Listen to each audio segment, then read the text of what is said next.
তারাবি নামাজ হচ্ছে ইমাম সাহেব আল্লাহু আকবার, বেতের টেতের সব কিছু নিয়ে 1 ঘন্টা 15 মিনিট লেগেছে।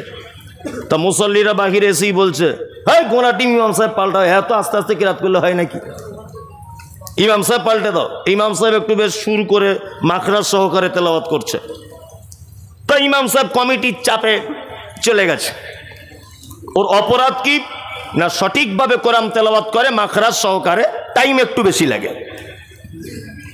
আর একটা ইমাম এসে তখন বলছে যে বেতন টেতন সব ঠিক।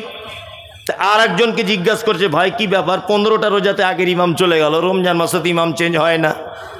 সেই লোকটা তখন বলছে, ইমাম গিয়েছে একটা কারণে, নামাজ পড়াতে খুব দেরি করে, কেরাত খুব স্লো। এই বুঝতে পেরেছে তো মাদ্রাসায় পড়া ছেলে, আর মাদ্রাসায় পড়া ছেলে আল্লাহু আকবার, ও যদি এই রাস্তায় দিয়ে যায় আর ইবলিস শয়তানও যদি দেখে তালবিলিম আসছে, ও 30 কিলোমিটার দূরে ওদিক থেকে যাবে। কি বললাম বুঝলেন না? মানে সব খারাপ মাল এক জায়গায়, হয়তো ভালো মাল আলামিন মিশনে দেয়। কথা বাস্তব না বাস্তব? ভালো মাল সব আলামিন মিশনে, তৌহিদ একাডেমি, আল হেলাল মিশন, ওই অমুক মিশন তমুক মিশন। খারাপ মাল গ্রামে টেকে যাচ্ছে না, আম চুরি করে জাম চুরি করে, ওর জমি থেকে আঁক কেটে খেয়ে নেয়, গ্রামে বিচার চল, চলিও মাদ্রাসায় চল, তোকে আর পাকড়াতে পারছি না। তার ভিতরে আমি একজন। কি বললাম বুঝলেন? তা আল্লাহু আকবার, মাদ্রাসার ছেলেটা এসে বুঝতে পেরেছে, তার মানে যত তাড়াতাড়ি তারাবি পড়ানো যায় তত ভালো এদের কাছে আমি ইমাম হব। আল্লাহু আকবার, আলহামদুলিল্লাহ রাব্বিল আলামিন, আমি আল্লাহু আকবার। টোটালে 25 মিনিটে শেষ। তো নামাজিরা বলছে, এই হচ্ছে শালা বাপের বেটা হাফেজ, নামাজিরা বলছে। আর আগের যে ছিল, ধুর শালা গরুর গাড়ির মতো 1 ঘন্টা 25 মিনিট আবার নামাজ পড়তে লাগে। হ্যাঁ, এই হচ্ছে শালা বাপের বেটা, দেখ কোরআন পড়া কত তাড়াতাড়ি। কিয়ামত পর্যন্ত তারাবি পড়লে ফেরেশতারা পর্যন্ত ভুল করে ফেলবে যে কোন জায়গায় কোন দোয়া বলছে, বলবে না? আল্লাহু আকবার, আল্লাহু আকবার। কোরআন বেশি করে তেলাওয়াত করুন। আল্লাহ বলে, আয়াতুহুম যাদাতুহুম ঈমানা ওয়া আলা রাব্বিহিম ইয়াতাওয়াক্কালুন। আর মুমিনের 3 নম্বরের গুণ হবে খাইরিহি ওয়া শাররিহি মিনাল্লাহি তাআলা।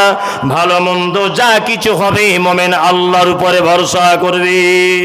কার উপরে ভরসা করবে মুমিন? আল্লাহর উপরে।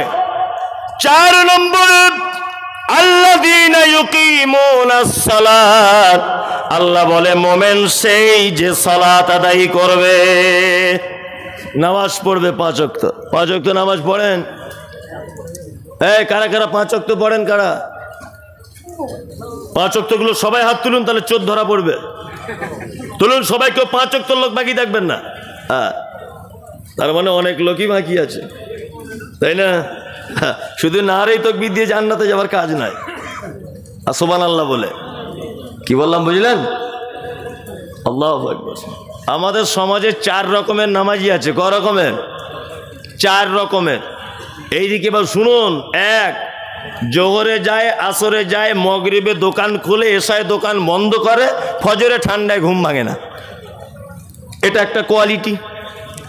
আর একটা কোয়ালিটি জুম্মায় জুম্মায় যায়, একদম সেই মানে সাদা পাঞ্জাবি আর ফক সেন মেরে আর সেইরাম টুপি পরে মনে হচ্ছে আব্দুল কাদের জিলানি ঢুকছে জুম্মার দিনে আর কি, এটা সাপ্তাহিক। আর একটা যায় ঈদুল ফিতর, ঈদুল আজহা। আপনাদের এলাকায় সবাই নামাজি, ওটা আমি বলবো না, আর আমাদের ওদিককার কথা বলছি। আর একটা নামাজি হচ্ছে 5 ওয়াক্তই যায়, তবে বাপ আমার কিছু বুঝে না, যেতে হয় তাই যায়। জিজ্ঞেস করছি, চাচা দুয়ায় কুনুতটা জানো? বুঝছি, বাপ বুড়ো হয়ে গেছে বাপ, চোখে কম দেখি, কানে কম শুনি, দুয়ায় কুনুত এত বড় কি করে মুখস্থ করি? ওটা নাই। আল্লাহু আকবার। আল্লাহুম্মা বাঈদ বাইনি ওয়া বাইনা খাতায়ায়া কামা বা'আদতা বাইনাল মাশরিকি ওয়াল মাগরিব। সানাটা মুখস্থ আছে?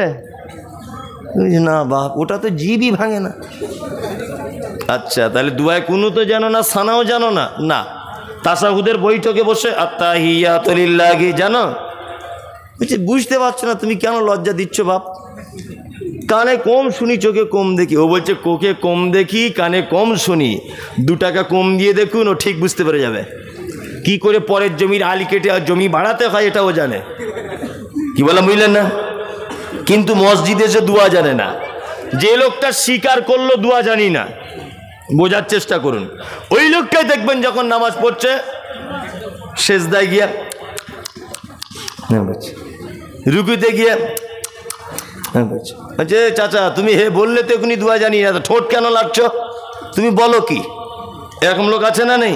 30 বছর নামাজ পড়ছে, কোনো দোয়া জানে না, তারপরেও দেখবেন সব জায়গাতে বেতের নামাজে দোয়া করছে, তুমি বলো কি হে? তার মানে এতদিন মানুষকে ধোকা দিয়ে হলো না, এবার আল্লাহকে ধোকা দিচ্ছে মসজিদে।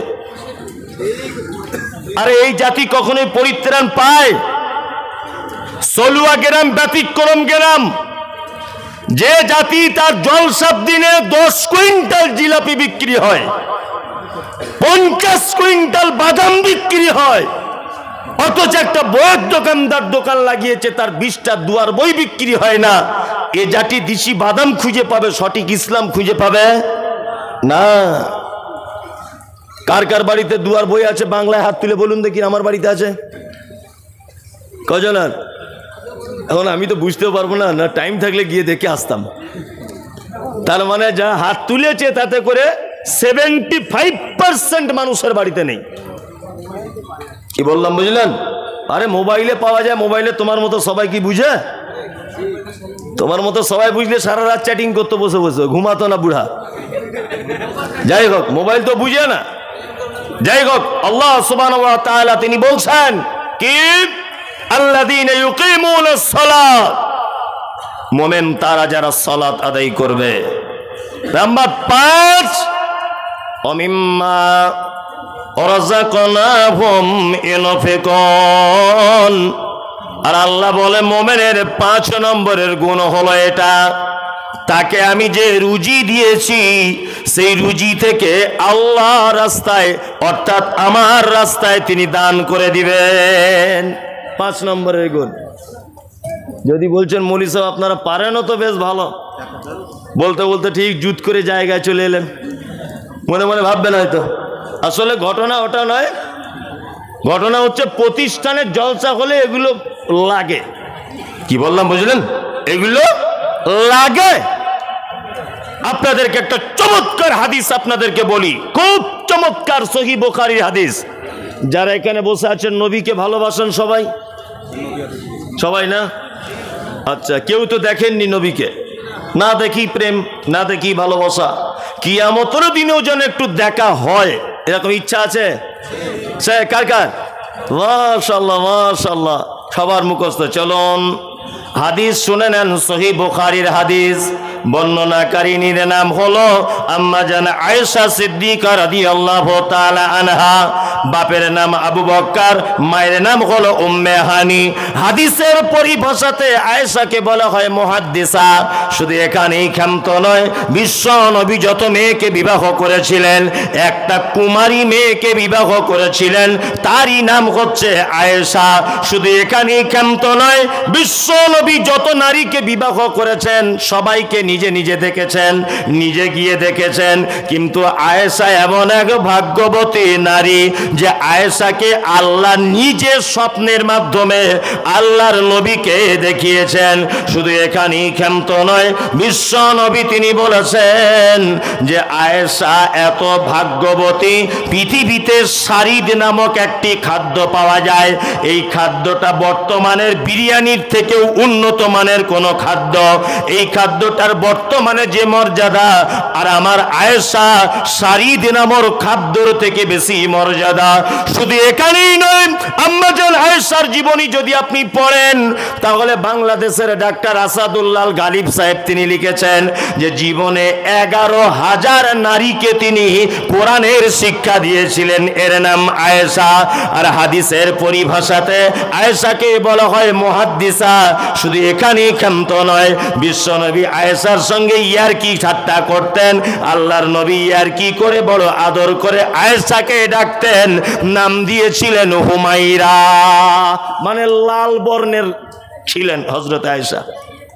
সাদা বর্ণের, পরিষ্কার নয়, লাল বর্ণের। হাদিস বর্ণনা করেছেন সহিহ বুখারীতে হাদিস রয়েছে, হাদিস বর্ণনাকারিনী আয়েশা কোন বিবি নবীজিকে করিলেন জিজ্ঞাসা, ওগো নবী তব সাথে দেখা হবে কার? নবী বলে দুনিয়াতে হাত লম্বা যার।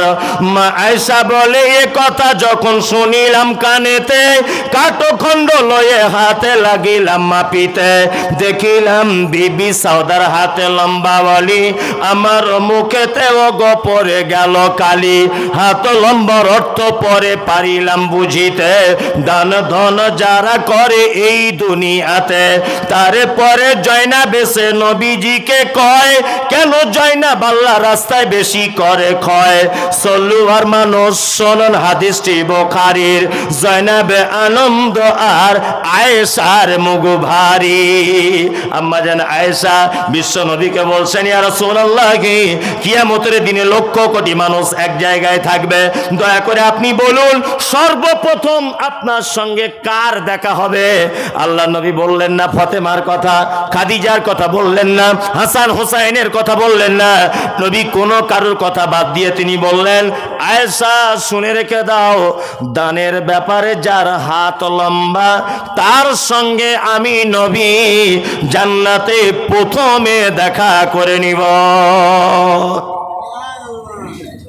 সুবহানাল্লাহ কালকে বলবেন যদি টাইম কম থাকে।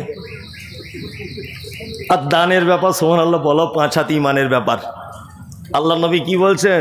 যে দানের ব্যাপারে সবার আগিয়ে থাকে, আমি নবী বলছি কিয়ামতের দিনে তার সাথে প্রথম দেখা হবে আমার। যদি বলছেন আপনি হাদিসটা বেশ খুঁজে পেলেন ঠিক টাইমে, খ্যাপা কোথাকারে, কিছু ভ্যাক না করলে ভিক পাওয়া যায় না। পাওয়া যায়। আমি বাসে করে যখন আগে জলসা করতাম ধুলিয়ান ওই বাস স্ট্যান্ডের ওখানে, একজন মেয়ে ছেলে ও থাকতো, ও ওই এইখানে সব সময় দেখছি ব্যান্ডেজ করা। তা আমি আজকে 10 বছর প্রায় যাতায়াত করছি, 10 বছরই দেখছি ব্যান্ডেজ করা। তাই আমি বলছি, আরে ভাই তোর কি ব্যান্ডেজ আর খুলবি না, আর শুধু ভিক্ষা চায়। তা আমার একদিন রাগ হয়ে গেছে, ওখানে আমার একটা বন্ধু আছে সিটু, ওই সোহেল ভাই জানে, এই সিটুর চায়ের দোকানে ওকে ঢুকিয়েছি। ঢুকিয়ে সিটুকে বলেছি, সিটু একটা দড়ি বার করো আর 3-4 হাত টাইপের একটা লাঠি, তোর আজকে পা অপারেশন করে ছাড়বো। ও তখন বলছে, মুড়ি সাহেব আমাকে মারবেন না। বলছি কেন রে? 10 বছর টাকা ঝেড়েছিস আমার কাছে, মারবো না মানে সত্যি করে বল কি হয়েছে? তখন বলছে, মুড়ি সাহেব এমনিতে ভিক চাইলে শালা কেউ দেয় না, ওই জন্য বাড়ি থেকে যখন আসে একটু আখের গুড় লাগিয়ে নিয়ে আসি। নিয়ে টাটকা গুড় যদি মাছিতে পায়, মাছি বসবে না? বসবে। মাছি টাছি বসে, আর লোক মনে করে কালকে অ্যাক্সিডেন্ট হয়েছে, 10-20 টাকা করে দেয়, বাজার ভালো হয়। তার মানে ভ্যাক না করলে ভিক পাওয়া যায় না। এই গ্রামটার নাম সলুয়া, তাই না? সলুয়া গ্রামের একটা ছেলে, তার নাম আশরাফুল, গরিব ছেলে। তা ও গ্রামে ভিক্ষা করে, তার প্রতিদিন চাল হয় 1.5 কেজি 2 কেজি, বেশি হয় না। আর ওই পাশের ভাকুড়ি থেকে একটা মেয়ে এই গ্রামে ভিক্ষা করতে আসে, তার প্রতিদিন চাল হয় 15-16 কেজি। এখন ছেলেটা মনে মনে, গ্রামের ছেলেটা ভাবছে যে আমি গ্রামের ছেলে, আমার 1.5 কেজি, আর ও বাগির গ্রাম থেকে আসে, ওর হয় 15 কেজি, হয় কি করে? নিশ্চয় ভিক্ষা করার কোনো ব্যাপার আছে। এখন ও মাদ্রাসার এই গেটের সামনে দাঁড়িয়ে আছে যে ওই মেয়েটা কখন আসবে দেখব। টুকটুকে গাড়ি করে এসেছে, মাস্টার আব্দুর রহমানের দরজার সামনে দাঁড়িয়েছে। আর মেয়েদের গলার কণ্ঠ সুর ভালো হয়, মেয়েটা সুর করে করে বলছে, আমি নবীর বেটি ফতেমা, বাড়ি আমার মদিনা, ভিকে নাহি দিলে তোরা জান্নাত পাবি না। ছেলেটা তখন ভাবছে, ওরে চিটিংবাজ, এ তো তারা নবীর বেটির নামে চাল তুলে খাচ্ছে রে। এখন আব্দুর রহমানের বহু দেখছে মনটা খুব নরম, মেয়েদের মন এমনি নরম হয় না? ওর বাপ মরে গেলেও যেমন কাঁদে, ওর হাঁস মরে গেলেও তেমন কাঁদে, এত নরম। তবে ওদের মনের ইঞ্চিতে ইঞ্চিতে বিষে ভরা। ওদের পাল্লায় যে পড়েছে তা 12:30 বাজিয়ে দিয়েছে।